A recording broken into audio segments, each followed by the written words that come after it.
ప్రస్తుతం బంగారం కొనాలని ఆలోచిస్తున్నారా? అయితే ఒక్క 4 నెలలు ఆగండి.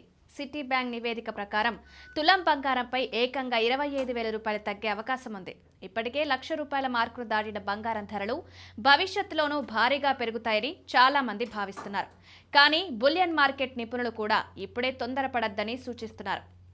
సిటీ బ్యాంక్ రిపోర్ట్ ప్రకారం 2025 మూడవ త్రైమాసికానికల్లా బంగారం ధరలు తగ్గనున్నాయి. 2026 నాటికి కనీసం 25% తగ్గుదల ఉండొచ్చని అంచనా. ప్రస్తుతం అమెరికాలో ఒక ఔన్స్ బంగారం ధర $3,400 ఉండగా 2026 నాటికి అది $2,400 నుండి $2,500లకు పడిపోవచ్చని సిటీ బ్యాంక్ చెప్తోంది.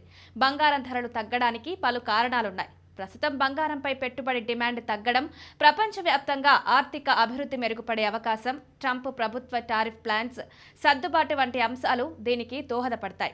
ఫెడరల్ రిజర్వ్ వడ్డీ రేట్లను తగ్గించే అవకాశం, సెంట్రల్ బ్యాంకులు బంగారం కొనుగోలును తగ్గించడం కూడా ధరలు దిగిరావడానికి కారణమవుతాయి. గడిచిన ఏడాది కాలంలో బంగారం ధరలు 45% పెరిగాయి. 2025 ప్రారంభం నుంచి జూలై వరకు 30% పెరిగి ఏప్రిల్లో గరిష్ట స్థాయికి చేరాయి. సిటీ బ్యాంక్ అంచనాలు నిజమైతే రాబోయే 6 నెలల్లో బంగారం ధరలు తగ్గుముఖం పడతాయి. కాబట్టి బంగారం కొనుగోలు ప్రణాళికలున్న మహిళలు కాస్త ఓపిక పడితే మంచి లాభం పొందవచ్చు.